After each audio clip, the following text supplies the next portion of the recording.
రేవంత్ ప్రభుత్వంపై ఉద్యోగ సంఘాలు మరోసారి సమరశంఖం పూరించాయి. ఉద్యోగుల సమస్యలను వెంటనే పరిష్కరించాలని డిమాండ్ చేస్తూ తెలంగాణ ఎంప్లాయీస్ జేఏసీ వరుస ఆందోళనలకు పిలుపునిచ్చింది.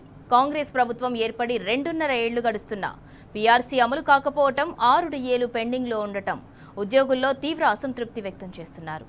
ఇక ఉద్యోగులంతా ప్రభుత్వంతో తాడో పేడో తేల్చుకోవడానికి సిద్ధమయ్యారు.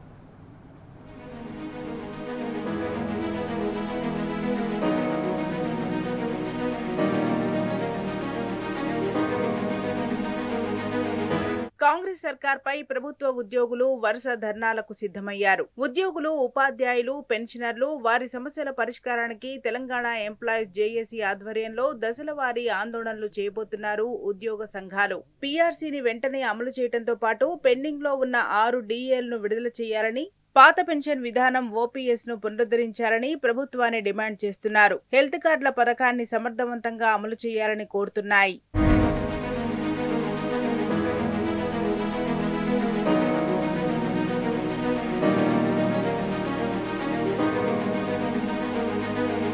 ప్రభుత్వంతో ఎన్నిసార్లు చర్చలు జరిపినా సానుకూలంగా స్పందించడం లేదని ఎంప్లాయీస్ జేఏసీ చైర్మన్ మారం జగదీష్ మండిపడ్డారు.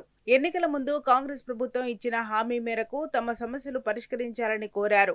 ఇప్పటికే 6 డిఏలు ప్రభుత్వం బాకీ పడిందని, దాంతో పాటు 2 పీఆర్సీ కూడా ఆగిపోయిందని ప్రభుత్వాన్ని నిలదీశారు.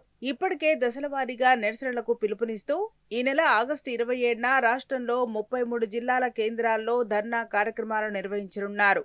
అనంతరం సెప్టెంబర్ 1న పెన్షన్ విద్రోహ దినం, సెప్టెంబర్ 10న చలో హైదరాబాద్కు పిలుపునిచ్చారు.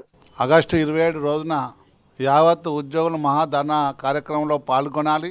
అలాగే సెప్టెంబర్ 1 రోజు సిపిఎస్కు వ్యతిరేకంగా ఓపీఎస్ కొరకు ఒకరోజు నిరసన కార్యక్రమాన్ని అన్ని కలెక్టర్ ఆఫీస్లో చేయాలి.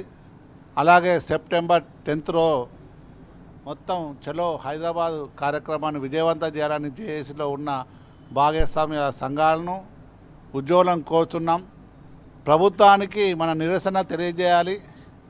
3 సంవత్సరాలైనా మనకి ఇంకా పీఆర్సీ రాకపోవడం, ఇలా సిపిఎస్ కనీసం కమిటీ చేసి దాన్ని అధ్యయనం చేసి దాన్ని సిపిఎస్ను ఓపీఎస్గా మార్చాలనే ఉద్దేశంతో కార్యక్రమాన్ని తీసుకున్నాం. మరి యావత్తు ఉద్యోగులు ఈ నిరసన కార్యక్రమంలో చలో హైదరాబాద్లో పాల్గొనాలని కోరుచున్నాం.